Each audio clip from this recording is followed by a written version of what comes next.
Boa noite a todos. Primeiramente, agradecer mais uma vez à casa, né, por essa oportunidade de fazer algumas reflexões aí com vocês a respeito dos ensinamentos de Jesus à luz da doutrina espírita. É sempre muito importante, né, quando a gente tem a oportunidade de fazer essas reflexões, principalmente para quem vem falar, nos faz estudar mais, e estudando mais a gente fica mais preparado para vencer as vicissitudes, né? Hoje a gente vai dar sequência ao Evangelho segundo o Espiritismo, capítulo 28, é o último capítulo do livro, que trata das coletâneas de preces espíritas, né? E nesse capítulo, Kardec vai trazer para a gente uma série de situações onde ele nos alerta sobre a necessidade da oração, né? Que a gente faça preces, principalmente nessas situações.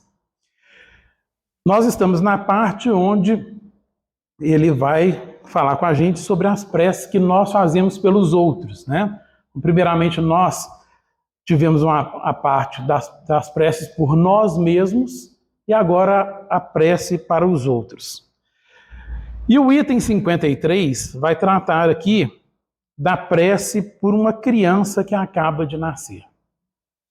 Então a gente pode se perguntar, é necessário, tão necessário assim, fazer prece por uma criança que acabou de nascer? Geralmente, o nascimento, né, é um momento de felicidade nas famílias.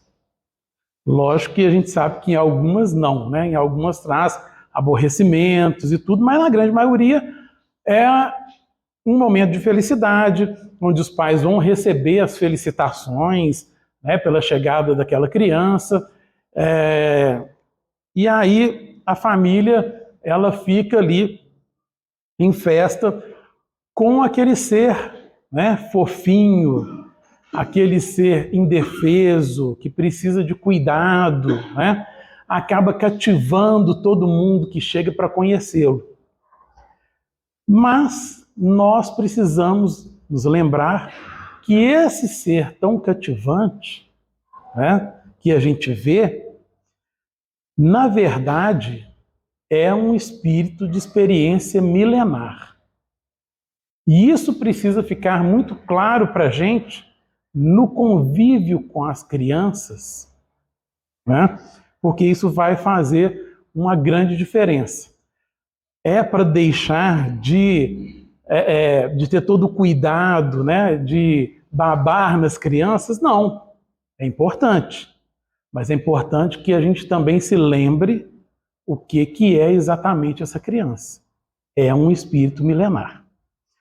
Então o Kardec, no item 53, ele vai falar para a gente justamente por que é que a gente precisa tomar todo esse cuidado, né, com esse espírito que está chegando. Por que é que esse espírito está chegando? Né? Então ele vai dizer, somente depois de terem passado pelas provas da vida corpórea, chegam à perfeição os espíritos. Então, sabendo nós que o objetivo é a perfeição, o Kardec deixa claro aqui que não há outra forma de chegar a essa perfeição que não seja através da vinda na carne, do nascimento e do renascimento, ou seja, da reencarnação, né, que é um dos princípios básicos aqui da doutrina. O outro que é a evolução. Então, para evoluir, nós precisamos reencarnar. Isso é extremamente necessário.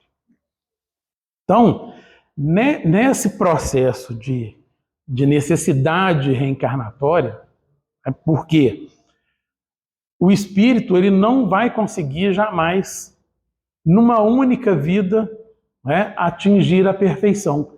É necessário que ele reencarne, que ele passe por várias existências para que ele consiga chegar nesse patamar de perfeição.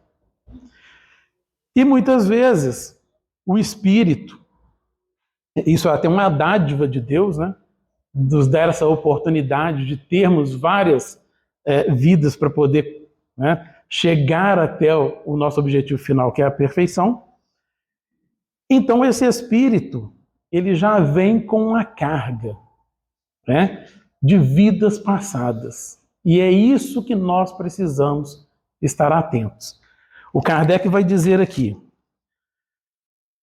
os que se encontram na erraticidade aguardam que Deus lhe permita volver a uma existência que lhe proporcione meios de progredir, quer pela expiação de suas faltas passadas, mediante as vicissitudes a que fiquem sujeitos, quer desempenhando uma missão proveitosa para a humanidade.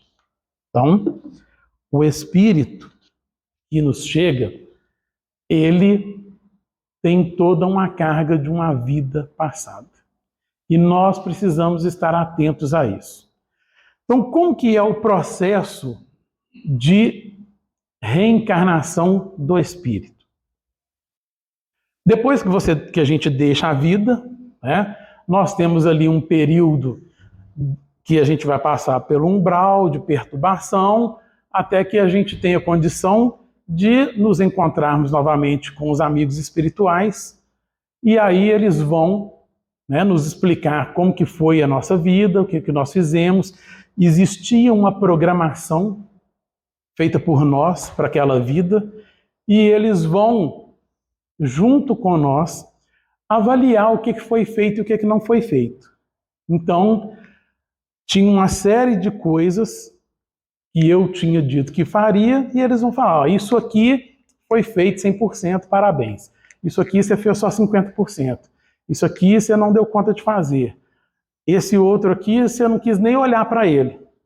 Então, uma série de coisas que precisam continuar sendo feitas, né?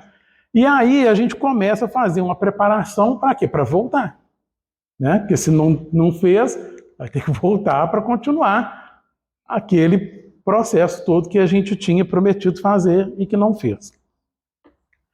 O Espírito, então, ele vai dentro dessa programação escolher, né, com o auxílio da espiritualidade, as provas, as vicissitudes pelas quais ele acha que precisa passar e que ele tem condição naquele momento de resgatar. Feito isso, eles vão definir o tipo de corpo que ele vai ter para poder passar por isso e vão escolher os pais, né, que vão ser aqueles que vão dar a condição para que aquele corpo seja criado. A partir do momento da concepção, o espírito começa a se ligar à matéria, via perispírito. E pouco a pouco ele vai perdendo a consciência dele mesmo, né, como ser espiritual. Então acontece um processo mais ou menos inverso do que acontece na desencarnação. Na desencarnação, muitas vezes a gente encontra com os espíritos, né, nas reuniões mediúnicas, e eles vão dizer que eles estão sentindo uma dor em alguma parte do corpo que a gente sabe que não existe mais, que é uma impressão que o corpo deixou no perispírito. Passado por esse processo de melhoramento, ele vai perder essa impressão. Mas quando ele vai voltar na carne, ele precisa readaptar, readquirir essa impressão que a carne, né, deixa no perispírito. Então ele começa a perder a consciência e passa a viver mais a carne, né, até chegar o momento do nascimento. Quando nasce, né, o espírito ele está completamente esquecido da sua vida espiritual. Ele não se lembra mais de nada. A sua preocupação agora é conseguir dominar o aparelho que ele foi colocado, que é o corpo, né? Então, é por isso que nos primeiros meses, né, a criança ela começa a descobrir o mundo através da boca, que é a parte para ela mais importante, onde ela consegue se alimentar no começo, e toda criança, quando ela começa a conseguir pegar as coisas, a primeira coisa que ela faz é levar na boca, porque ela começa a perceber o mundo através da boca. Depois ela começa a entender que só o pegar é suficiente para poder entender o mundo, né? Então ele vai ali brigar com o corpo para aprender a se equilibrar, a ter movimentos, né, que sejam de acordo, que permite que ele tenha equilíbrio, que ele possa se movimentar, inclusive. Tudo isso é um processo longo. E nesse processo, onde o espírito ele não se lembra de nada da vida passada, em algumas situações ele vai deixar alguns indícios de coisas que ele foi no passado e que podem vir a aparecer nessa nova vida. Então é possível ver nas crianças bem novas, você consegue ver algumas características. E é importante que os pais estejam atentos a isso, né, para entender quais as características boas ele começa a dar sinais e quais as ruins, que precisam ser cortadas, precisam ser trabalhadas. Por quê? Esse é o momento ideal para os pais trabalharem os filhos dentro dos seus conceitos, dentro das suas crenças.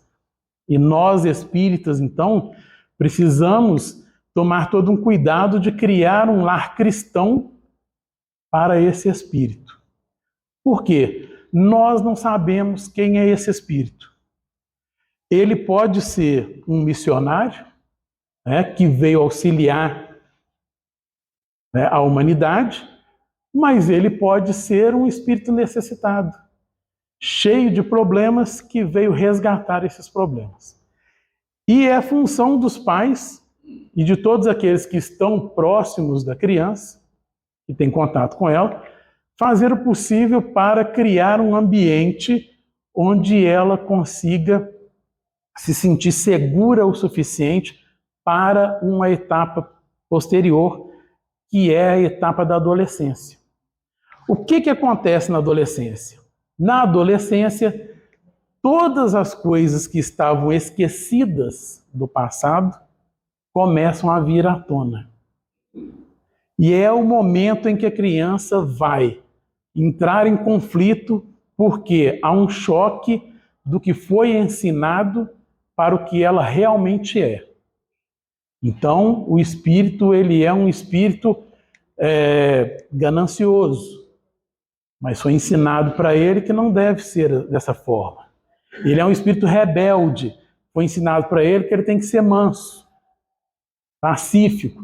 Então ele vai entrar, vai ter um atrito do que foi ensinado com o que ele realmente é. Se o nosso ensinamento, né, foi bem fundamentado, nós vamos dar ao espírito uma boa condição para que ele tome as decisões mais corretas.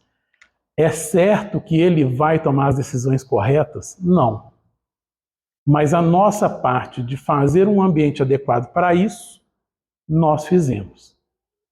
Esse embate das coisas já é uma parte que ele está tomando conta do livre-arbítrio dele. Então ele vai decidir do que ele sabe e do que ele é, o que é melhor, o que ele vai fazer na sua vida como adulto. Tá? Mas a gente precisa, então, ter todo esse cuidado com as crianças, lembrar dessas coisas. E isso não é só para os pais, não, tá? Isso é para todos aqueles que têm contato com a criança, inclusive os avós. Nós temos uma tradição aí, né, uma cultura de dizer que os pais ensinam e os avós estragam. Então, os avós que tenham cuidado com isso. Porque nós não estamos aqui para estragar a existência de ninguém. E a gente achando que está fazendo uma boa coisa, a gente pode estar, na verdade, tirando alguma condição do espírito para que ele vença algumas dificuldades. Ele vai deixar de vencer as dificuldades porque nós deixamos de fazer alguma coisa? Não. Mas, se nós não cooperamos, né, para que ele vença, nós também temos um pouco de culpa e de responsabilidade naquilo. Então, cada um precisa abraçar a sua parte e fazê-la da melhor forma possível, né?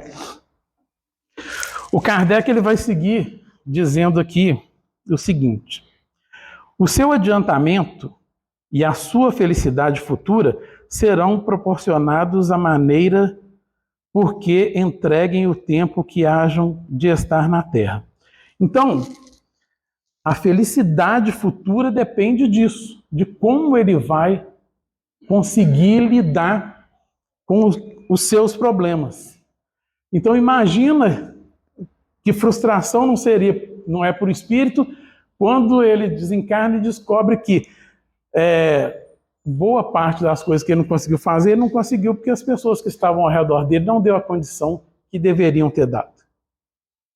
Obviamente que a nossa obrigação é olhar para nós, não culpar os outros, mas nós ainda estamos numa condição em que a gente muitas vezes não consegue fazer isso. Então é normal que um espírito desencarne e culpe os pais, os avós, os tios ou qualquer pessoa pelo fracasso da existência dele. E obviamente que isso não é uma coisa que a gente quer para a gente, né? Que o espírito esteja culpando a gente pela existência dele, embora a gente saiba que a responsabilidade maior é dele.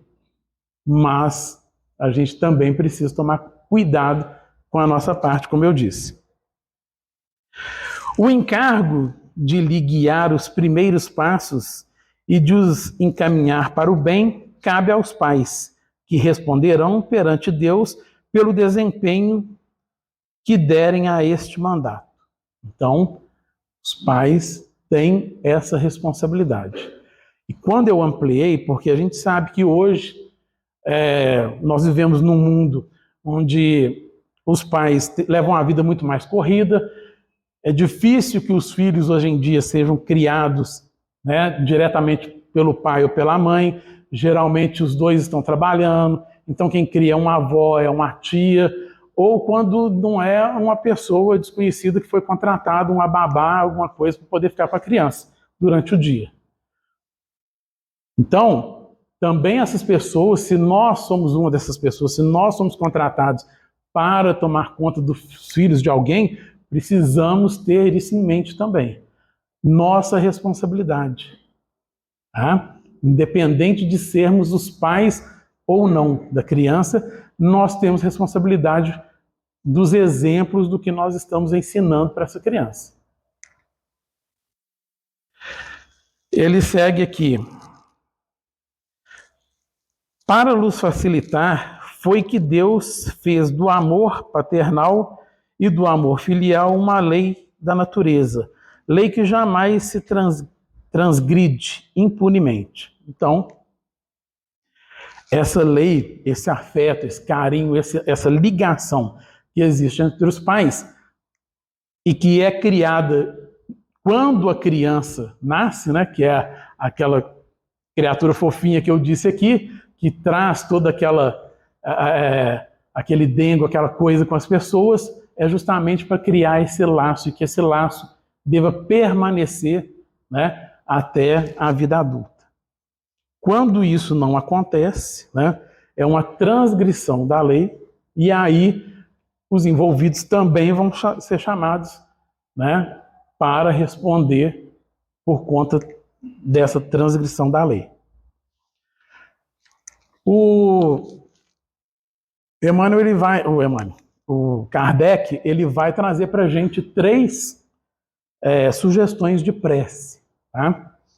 A primeira, para ser dita pelos próprios pais, que diz o seguinte: Espírito que encarnaste no corpo do nosso Filho, sê bem-vindo, sê bendito, ó Deus onipotente, que nulo mandaste. É um depósito que nos foi confiado e do qual teremos um dia de prestar contas. Se ele pertence à nova geração de espíritos bons que hão de povoar a terra, obrigado, ó meu Deus, por essa graça. Se é uma alma imperfeita, corre-nos o dever de ajudá-lo a progredir na senda do bem, pelos nossos conselhos e bons exemplos. Se cair no mal, por culpa nossa, responderemos por isso, visto que, então, teremos falido em nossa missão junto dele.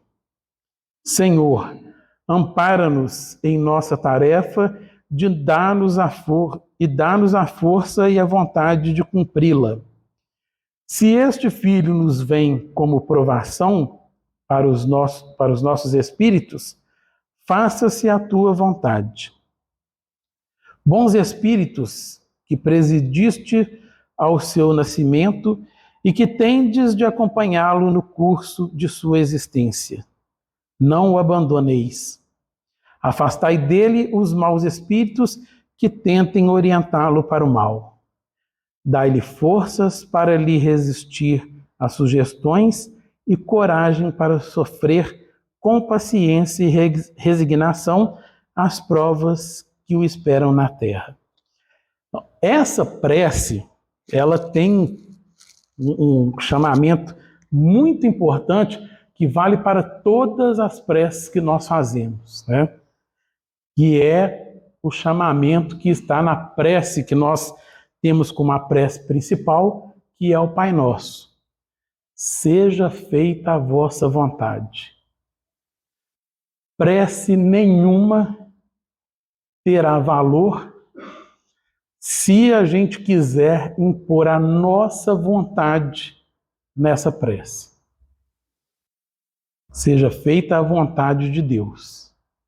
E a gente precisa compreender isso. Não adianta orar pedindo para que o outro seja curado da doença, sendo que a aprovação é que a pessoa pereça pela doença. Precisamos entender isso. Senão, a prece ela vai perder eficácia. Por quê? Porque não acontece aquilo que a gente está pedindo, do jeito que a gente está pedindo, aí a gente começa a achar que a prece não tem eficácia, que não faz sentido orar, começa a cair na descrença. Sendo que, na verdade, nós não estamos nos atentando para o chamamento mais importante, que é: seja feita a sua vontade. Ou seja, seja feita a vontade de Deus. Qual é a vontade de Deus? A vontade de Deus é as leis naturais. A sua vontade é aplicada através das leis. Então, que as leis de Deus, né, possam se cumprir como elas têm que se cumprir. Simples assim. Outra prece que ele vai trazer aqui como sugestão diz o seguinte: meu Deus, confiaste-me a sorte de um dos teus espíritos. Faze, Senhor, que eu seja digno do encargo que me impuseste. Conceda-me a tua proteção iluminada. Conceda-me a tua proteção. Ilumina a minha inteligência, a fim de que eu possa perceber desde cedo as tendências daquele que me compete preparar para ascender a tua paz. Então, essa vai chamar a atenção para aquilo que eu disse. Que a gente possa, né, entender, perceber as tendências. As boas tendências para serem incentivadas e as más tendências para serem trabalhadas. Principalmente as más tendências, né? Por quê? Porque a possibilidade de termos filhos com muito mais mal tendências do que boas é enorme, por um motivo muito simples, né? Nós estamos ainda num mundo de provas e expiações, onde o erro ainda, né, está acima das coisas boas. Então, é normal que o espírito venha com uma carga de tendências negativas. E nós, sabendo disso, precisamos preparar o ambiente, né, para que essas tendências, quando ele tiver com elas afloradas, que elas sejam minimizadas pelo ensinamento que nós demos. E que, né, dê condição para que eles possam superar essas más tendências. E a terceira prece que ele nos traz como sugestão diz o seguinte: Deus de bondade, Pois que te aprove permitir que o espírito dessa criança viesse de novo sofrer as provas terrenas, destinadas a fazê-lo progredir, dai-lhe a luz, a fim de que aprenda a conhecer-te, amar-te, adorar-te. Faz, pela tua onipotência, que esta alma se regenere na fonte de tuas sábias instruções, que sob a égide do seu anjo guardião, a sua inteligência se desenvolva e amplie, e o leve a ter por aspiração aproximar-se cada vez mais de ti, que a ciência do Espiritismo seja a luz brilhante que o ilumine através dos escolhos da vida, que ele, enfim, saiba apreciar toda a extensão de teu amor, que nos põe à prova para purificar-nos. Senhor, lança paterno olhar sobre a família a que confiaste esta alma, para que ela compreenda a importância de sua missão e faça que germine nessa criança as boas sementes, até ao dia em que ela possa, por suas próprias aspirações, elevar-se sozinha para ti. Digna-te, ó meu Deus, de atender a esta humilde prece em nome e pelo merecimento daquele que disse: Deixai vem a mim as criancinhas, porquanto o reino dos céus é para os que lhe assemelham. Então, nessa prece, que já é uma prece mais geral, né, que é feita para as famílias, então não é necessariamente os pais que vão proferir essa prece. Qualquer um de nós precisamos estar também atentos de auxiliar com energias positivas qualquer família que a gente saiba que vá receber um novo espírito, né? É uma necessidade que todos temos. Hoje estamos nessa condição, amanhã estaremos na condição daquele espírito que vai chegar, né? Seremos nós os espíritos com uma grande carga de coisas para fazer e precisando do auxílio dos nossos pais, dos nossos conhecidos, dos nossos parentes. Então, para que isso nos seja dado, nós precisamos dar, né? Nós teremos aquilo que nós oferecemos. Então, se hoje estamos na condição de oferecer um bom lar para os filhos, vamos nos esforçar para fazê-los. Porque na outra vida, quando voltarmos a sermos filhos novamente, que nós possamos receber um lar de acordo com aquele que a gente tenha dado. Se a gente não se atentar para isso, se a gente não fizer isso, né, nós vamos ter lar de dificuldade para aprender. Porque é assim, né? A gente passa pelas dificuldades para aprender a dar valor àquilo que a gente tinha que ter feito e não fez. Então, espero que essas reflexões tenham ficado, possam levar a gente, né, a pensar melhor como nós lidamos com as crianças hoje, principalmente hoje, né, onde muitas crianças não estão sendo largadas nem com os desconhecidos, estão sendo largadas com a televisão, com o celular, né, com distrações, em momentos que os pais poderiam estar com elas, os pais preferem deixar os filhos por conta das redes sociais, de internet, de outros entretenimentos. E isso também é muito importante que a gente tenha em mente, né?